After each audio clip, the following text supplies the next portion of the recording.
Nama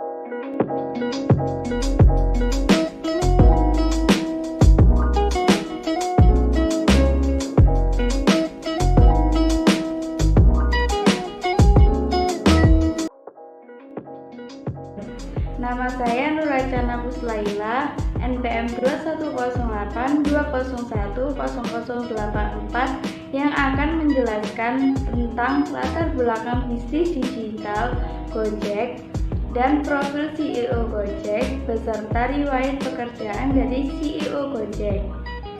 Oke, kita mulai dari latar belakang Gojek. Latar belakang internet merupakan salah satu media yang membuat seluruh dunia tersambung sehingga mendatangkan dampak sekaligus banyak manfaat seperti sumber atau kumpulan ilmu pengetahuan dari berbagai dunia. Internet juga dimanfaatkan orang-orang masa kini sebagai media bisnis dengan bermodalkan kreativitas bisnis dalam media online. Salah satu bisnis online yang paling tren di Indonesia saat ini adalah bisnis transportasi online yang mana berawal dari munculnya Gojek atau ojek online. Selanjutnya saya akan membacakan tentang latar berdirinya Gojek. Yang pertama, latar berdirinya Gojek karena pengalaman pribadi dari Nadiem Makarim yang menggunakan transportasi ojek hampir setiap hari untuk berangkat kerja ke tempatnya untuk menembus kemacetan di Jakarta saat itu. Yang kedua, Nadiem Makarim ternyata sebagian besar waktu yang dihabiskan oleh pengemudi ojek hanyalah sekedar mangkal menunggu penumpang, padahal pengemudi ojek akan mendapatkan penghasilan lebih banyak bila terus mencari penumpang.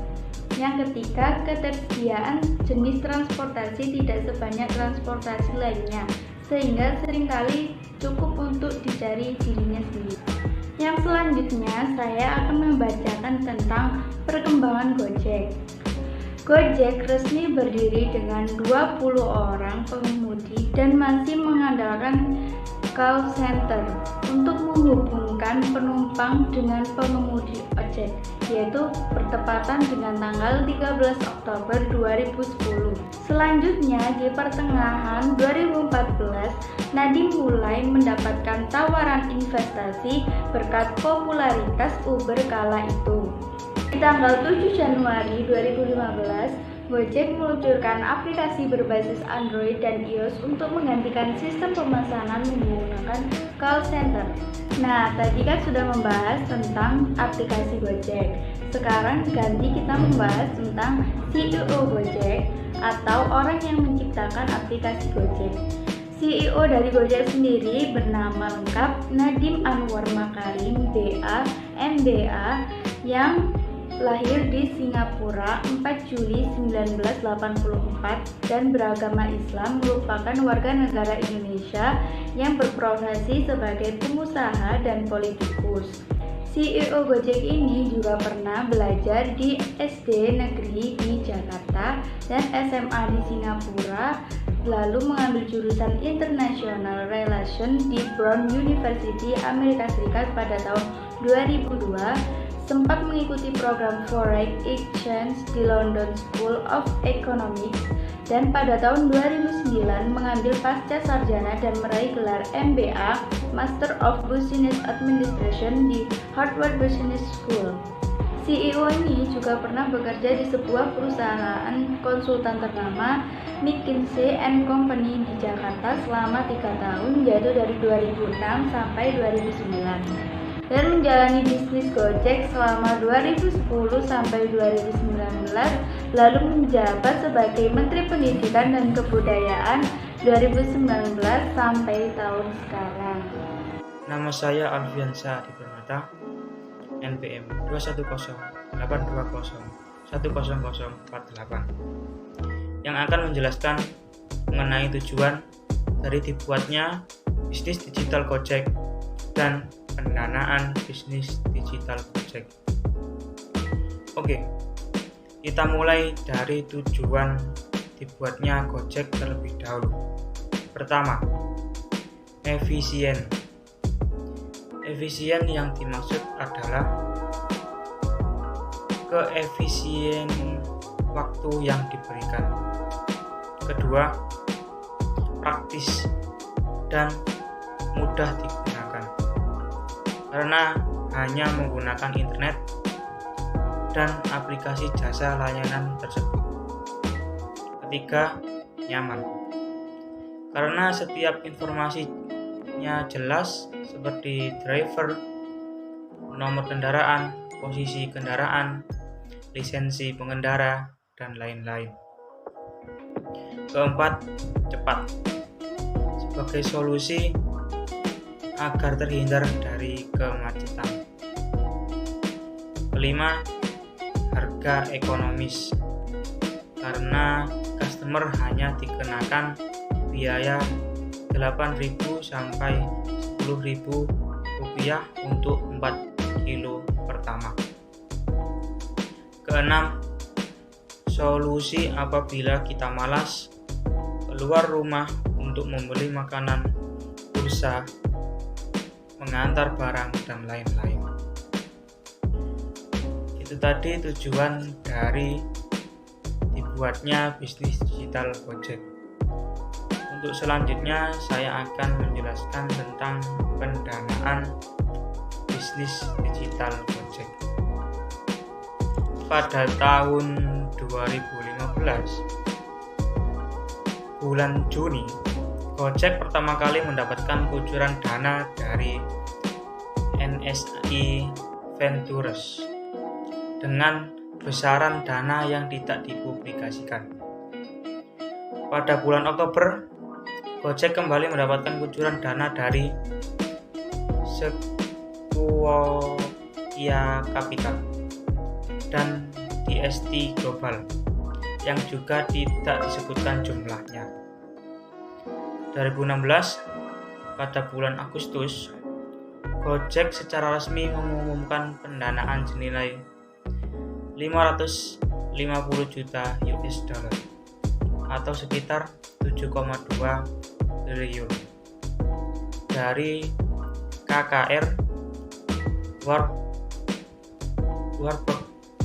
Pincus, Farallon Capital, Capital Group Private Market, dan investor-investor sebelumnya.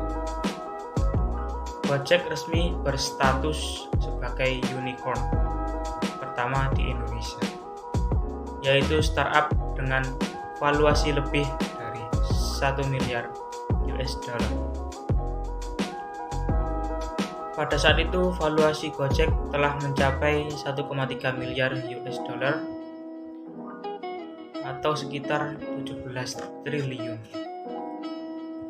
Pada tahun 2018, bulan Januari, Gojek menjadi startup pertama yang mendapatkan pendanaan dari Google yang tidak disebutkan jumlahnya. Namun sebuah sumber dari Reuters menyebutkan total sekitar 100 juta dolar Amerika Serikat atau sekitar 1,3 triliun pada bulan atau tanggal 12 Februari. Gojek mendapatkan suntikan dana dari Astra International yang merupakan salah satu perusahaan otomotif nasional senilai 150 juta US dollar atau sekitar 2 triliun, dan di hari yang sama Gojek mendapatkan suntikan dana dari Jarum Group melalui PT Global Digital Niaga atau GDN yang merupakan anak usaha perusahaan modal Ventura Global Digital Print atau GDP milik Jarum dengan jumlah yang tidak disebutkan. 2020, pada bulan Juni, Facebook dan PayPal turut berpartisipasi memberikan pendanaan untuk Gojek. Halo, perkenalkan nama saya Nushwa Zaira Ramadhani, NPM 2108 2010 083. Di sini saya akan menjelaskan permasalahan atau kontroversi apa saja yang pernah dialami oleh Gojek dan beberapa pencapaian yang berhasil diraih oleh Gojek sehingga menjadi salah satu perusahaan startup terbesar yang ada di Indonesia.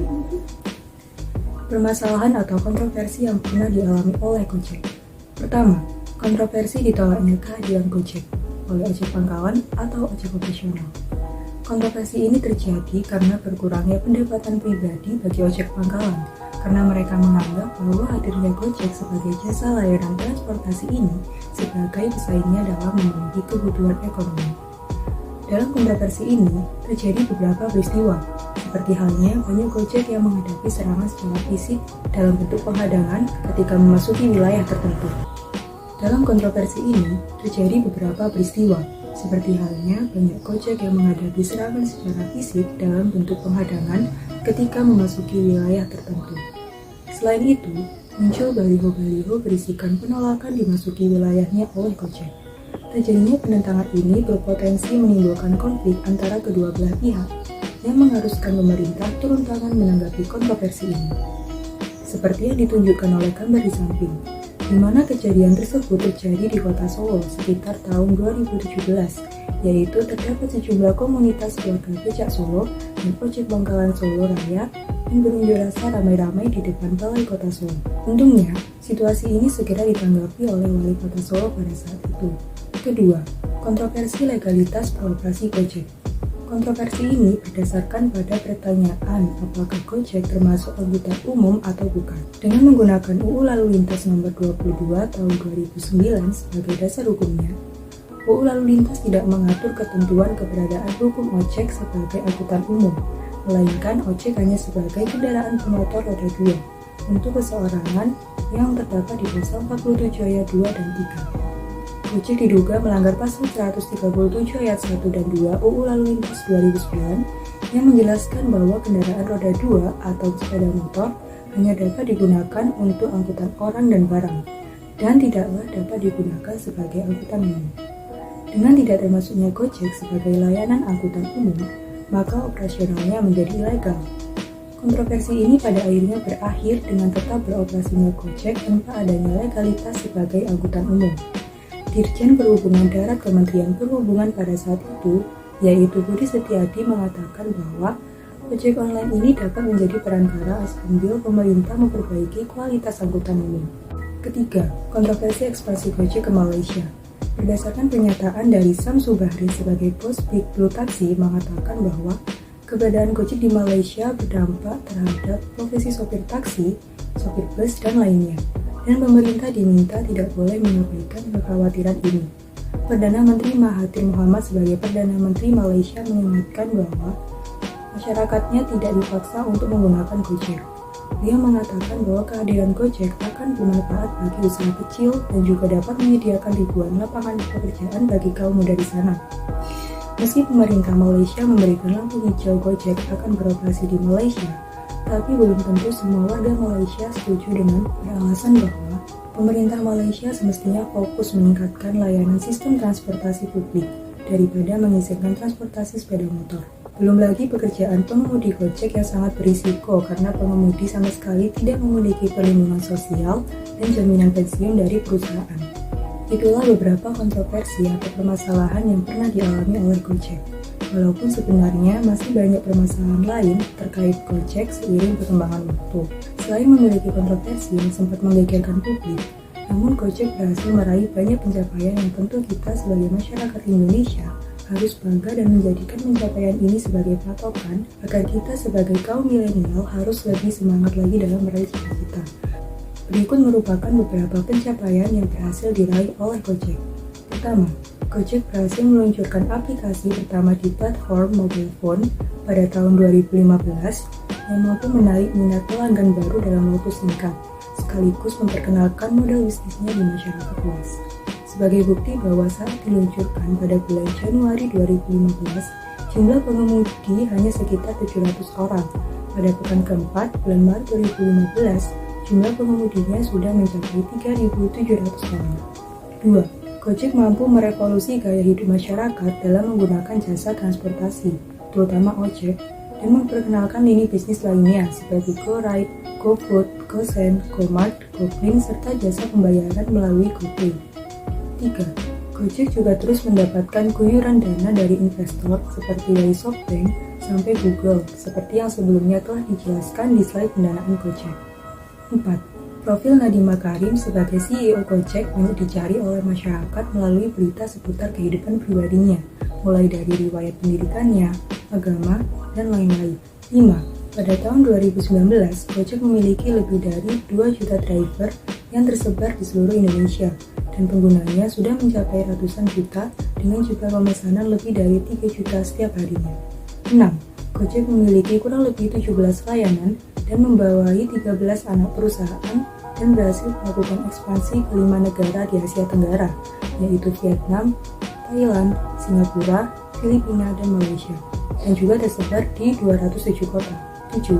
Gojek menjadi startup pertama asal Indonesia yang mendapat gelar unicorn, di mana unicorn sendiri merupakan sebutan untuk perusahaan besar yang nilai valuasinya mencapai 1 miliar US dollar atau sekitar 14 triliun rupiah. 8. Gojek menjadi startup pertama asal Indonesia yang bertransformasi menjadi salah satu perusahaan startup tersukses di Indonesia yang berada di level Decacorn dengan nilai atau valuasi perusahaan mencapai 10 miliar US dollar per tahun atau sekitar 140 triliun rupiah. 9. Gojek berhasil bermerger dengan Tokopedia di bawah grup yang diberi nama GoTo yang merupakan perusahaan yang menggabungkan layanan on-demand, sistem pembayaran digital, dan marketplace. Penggabungan kedua bisnis ini menjadi penggabungan bisnis terbesar yang dilakukan di Indonesia dan di Asia, yang mana Andre Sulistyo didapuk sebagai CEO GoTo Group dan Patrick Chow sebagai Presiden GoTo. 10. Gojek juga berhasil mengakuisisi 22% saham Punjago Tbk atau ATO yang merupakan bank berbasis teknologi di Indonesia yang bertujuan untuk menyediakan layanan perbankan digital melalui platform Gojek. Kolaborasi ini juga membuka potensi kerjasama dengan berbagai institusi keuangan dan perbankan lain untuk mendukung mereka menjangkau lebih banyak konsumen. Sekian dari kami kelompok 4, semoga informasinya dapat bermanfaat, kurang lebihnya kami mohon maaf. Wassalamualaikum warahmatullahi wabarakatuh.